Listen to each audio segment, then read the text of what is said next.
Το θέμα της εισήγησής μου είναι λάθε βρόσας, το βλέπετε και στο μπλουζάκι μου.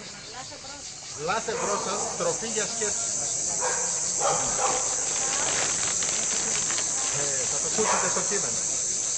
Με λένε Κωνσταντίνο, όνομα αυτοκρατορικό που θα πει σταθερός, βράχος και αμετακίνητος. Μικρός παιδής αν ήμουνα, σαν πήγαινα σχολείο, και πιο πριν ακόμα, δεν όριζα εγώ τι θα τρώω. Είτε όριζα, είτε άλευρα, είτε φρούτα, είτε λαχανικά, είτε όσπρια, είτε οψάρια. Η μάνα μου η Σμαραγδή ήταν θρακιώτισσα. Τελείωσε το δημοτικό και πήγε στην υποκριτική σχολή στα Πορόγια. Ήταν οικονόμος και πολύ καλή μαγείρισα. Θυμάμαι ένα καλοκαίρι στην Αμολιανή που μέναμε σε σκηνή οικογενειακός. Έστειλε στο φούρνο ένα ταψί εκδρομικά γεμιστά, πιπέρια κολοκυθάκια από το μανάβι του νησιού, με χοντροκομμένα κρεμμύδια στη γέμιση, ριζάκια από το μπακάλι και ντοματούλα φρέσκια ψιλοκομμένη και μυρωδικά που βρήκε γύρω στη φύση. Τα νοστιμότερα γεμιστά που έχω φάει ποτέ. Την άλλη μέρα στο ίδιο ταψί έστειλε κάτι ντομάτες ροδέλες. Αυτό το λέω έτσι για συμπλήρωμα. Τώρα, ο πατέρας μου τελείωσε το δημοτικό κι αυτός, αλλά στο στρατό έμαθε να μαγειρεύει. Εξελίχθηκε σε μέγα καλοφαγά του πραγματικά καλού και θρεπτικού φαγητού και όχι της επίδειξης και της εκδίκησης. Το χούι του καλοφαγά το πήρε από τον παππού Κωνσταντή, τον πατέρα του.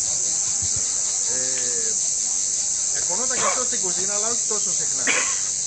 Είχαμε και τη μάνα του, τη γιαγιά Μαρίκα. Όποτε μας καλούσε για φαγητό, μαγείρευε για ένα λόγο. Δεν μπορούσαμε ποτέ να τα πάμε όλα. Πολύ ωραία. Δεν μπορέσαμε ποτέ να τα πάμε όλα. Ορεκτικά πρώτο πιάτο. Τώρα ακούγομαι. Ορεκτικά πρώτο πιάτο, κυρίως γεύμα και σαλάτες, επιδόρπιο και φυσικά κρασάκι. Μαύρο κρασάκι. Αυτό ήταν η συνήθεια του άλλου του παππού, του Θρακιώτη, του παππού του Σιδέρη. Θα πει γερός ασίδερο. Όταν ξαπόσθαινε το μεσημέρι από το χωράφι και καθόταν κάτω από το δέντρο, έπινε τον ίνο από τις νιώτες στα Μοσάμπελα από μια ταμιτζάνα, δικό του ίνο που τον έκανε ο ίδιος. Γι' αυτό και ήταν και τόσο θαλερός και τόσο κοκκινομάγουλος και έφυγε από κοντά μας στα 90 φεύγα. Μετά το θάνατο της μαμάς μας, ανέλαβε ο παπάς μας το σιτηρέσιο της οικογένειας. Αργότερα κι εμείς μείναμε άνεργοι και μαζευτήκαμε όλοι κοντά, ώστε να μπαίνει ένα τσουκάλι στη φωτιά. Αλλά και ως φοιτητής δεν έκανα ποτέ υποχωρήσει στο φαγητό.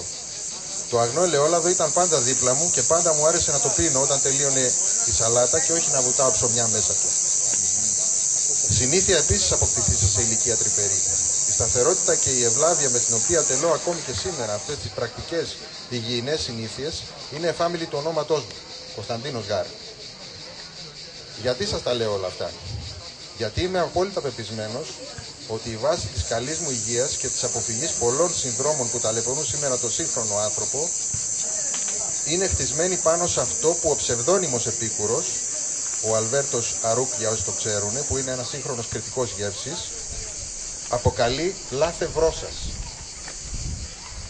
Μηδένα πρωτοτέλους θα σκεφτώ. Μηδέν πρόβλημα. Θα σκεφτώ κι εγώ. Και χωρίς μικρόφωνο. Μηδέν πρόβλημα. Δεν ακούμε. Είναι κάτι με το ρεύμα. Μεταξύ γνώρισα τον σύντροφό μου και μέσω της αγαπημένης μου τους φίλους της Θεσσαλονίκης. Και άρχισα να μελετάω τον παλιό επίκο. Πιο πριν γνώριζα λίγα περί αυτού. Κυρίως μέσω του Λουκιανού του Αμοσατέως και του κριτικού γεύσης που προανέφερα. Διαβάζω λοιπόν στην επιστολή προς Μενικαία του σοφού παλαιού επίκου. Και όπως με το φαγητό δεν προτιμά κάποιος το πιο πολύ, μα το πιο νόστιμο, έτσι και με τη ζωή. Δεν απολαμβάνει τη διαρκέστερη, αλλά την ευτυχέστερη. Και φτάνω στο περιειδονής, με το οποίο αρχίζει ως εξής. Δεν ξέρω πώς να συλλάβω το αγαθόν, αν αφαιρέσω τις ειδονές της γεύσης. Ενθουσιάζομαι δε με τον τρόπο που μας μοιεί στην έννοια της αυτάρκειας. Είμαι έτοιμος να συναγωνιστώ το Δία σε ευτυχία όσο έχω ψωμί και νερό. Μην ξεχνάμε ότι το ψωμί του ήταν κατά πάσα πιθανότητα από ζέα και το νερό με αρκετή βεβαιότητα πηγαδίσιο. Και έπειτα διαβάζω στην γνωριμία με τον επίκορο του φίλου Κώστα Καλέβρα ότι την περίοδο του λοιμού μοιράστηκε μαζί τους τα λίγα κουτιά που είχαν απομείνει όταν η πείνα σέριζε. Και συνειδητοποιώ ότι τότε στην τρυφερή μου ηλικία ήμασταν όλοι οικογενειακώς πολύ επικουροί και ας μην το ξέραμε.